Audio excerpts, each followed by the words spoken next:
Assalomu alaykum, hurmatli obunachilar va bizning bemorlarimiz. Men Sagatov Abduhamid Rahimovich, dotsent, nevropatolog, Almaz Medline klinikasida faoliyat ko'rsatib kelaman. Bugungi mavzuyimiz epilepsiya kasalligi, ya'ni tutqanoq xurujlariga, tutqanoq sindromlariga bag'ishlanadi. Hozir mana bahor, ayniqsa tutqanoq sindromlari, epilepsiya avj olgan davr. Tutqanoq xurujlari bahor va kuz oylarida avj oladi. Bemorlar juda ko'p bezovta qiladi. O'zi tutqanoq sindromlari to'g'risida gap ketganda, ya'ni epilepsiya to'g'risida gap ketganda, epilepsiya 3 xil turga bo'linadi. 3 xil katta turga bo'linadi. Bu idiopatik epilepsiya, kriptogen epilepsiya va simptomatik epilepsiya deyiladi. Idiopatik epilepsiya bu yoshlikdan tug'ma bo'ladigan epilepsiya hisoblanadi va bu epilepsiyalarni umrbod davom etishi mumkin. Agar davolab tuzatib umrdan oxirigacha davom etishi mumkin. Simptomatik epilepsiya deganda bu biron bir kasallikni alomati, ya'ni simptomi bu namoyon bo'ladi. Ya'ni bu qaysi kasallarda? Bosh miya o'smalarida, bosh miya insultlar, u katta insultlar o'tkazganda, bolalarda gijjala bo'lsa, shuni simptomatik epilepsiya bo'ladi.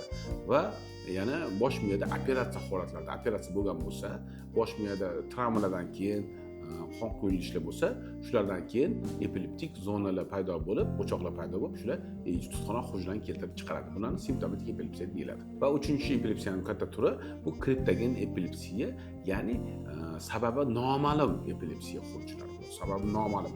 Nimadan kelib chiqqanini vrach aniqlay olmaydi. Uni Allohimdan boshqa hech kim bilmaydi. Lekin shu 3 chala epilepsiya turini hammasini davolash mumkin. Davolab tuzatib olish mumkin. Bizani bir domlamiz Karlov degan buyuk nevropatolog bo'lgan rossiyalik, shu odam aytardilar.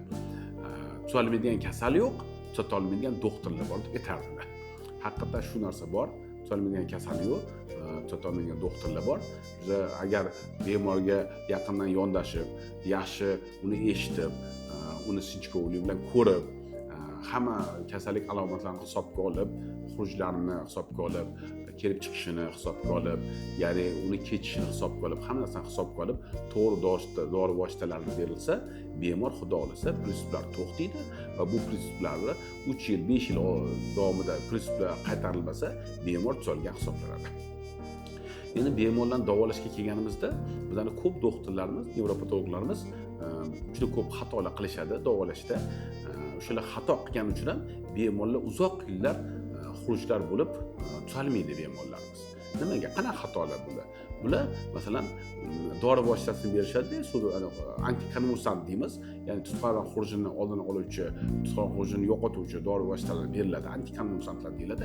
Shu antikonvulsantlarni masalan bir dozada berishadi, keyin o'sha doza davom etaveradi. Xurujlar qaytarilsa ham o'sha dozada davom etaverishadi. Bu katta xato deymiz. Bizning klinikamizda biz boshqacha davolaymiz. Masalan, tutqanoq xuruji bo'lsa, biz bir dori vositasi tanlab olib, shu dori vositasini beramiz va shu dori vositasini asta sekinlik bilan xuruj qaytarilsa, asta sekinlik bilan ko'tarib boramiz. Maksimal darajagacha. Hamma dorining maksimal o'zini dozasi bor. Shu maksimal dozaga chiqqungacha shu prinsip sekin-sekin maksimal doza chiqqandan keyin qoladi. Ya'ni mana shu prinsip qolgandan keyin, to'xtagandan keyingina o'sha dozada 3 yil, 5 yilgacha davom etamiz. Shundagina kasal tuzalib ketishi mumkin.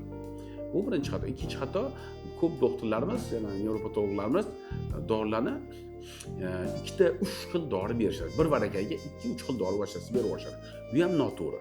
O'zi epilepsiyani oltin qonuni bor davolashchi, unda bir dori vositasini berish kerak. Avval bir dori vositasi beriladi, maksimal darajaga yuqori dozasiga ko'tariladi. Asta-sekin agar xuruj qolmasa, agar shundagina maksimal doza chiqazgandan keyin ham xuruj to'xtamasa, unda boshqa dori vositasi qo'shiladi. Ikkinchi dori vositasi qo'shiladi. U ham asta-sekinlik bilan maksimal darajaga chiqariladi. Agar xuruj to'xtasa, shu ikkinchi dorini maksimal darajaga chiqazgandan keyin, xuruj to'xtagandan keyin birinchi dori asta-sekinlik bilan kamaytirib chiqib ketishi mumkin. Bu mana shu epilepsiya davolash har xil yo'llari bor. Bu yo'llarni biz praktikamizda, amaliyotda ishlatamiz. Mana shu bemorlarimiz agar uzoq yillardan beri tutqanoq xurujlar bilan aziyat chekayotgan bo'lsa, hech tuzalishmayotgan bo'lsa, dori vositalar o'tirmayotgan bo'lsa, qo'nmayotgan bo'lsa, kasalga o'sha bemorga o'tirmagan bo'lsa, shu bemorlarga mana biz tavsiya qilamiz. Bizda pastda bizning telefon raqamlarimiz bor. Shu telefonga telefon qilib, navbatga yozilishsa, bizning klinikaga kelsa, biz qo'ldan kelgan yordamimizni beramiz. Xudo xolasa, shu bemorlarni shu kungacha juda ko'p bemorlarni, minglab bemorlarni shu kasallikdan xalos etdik.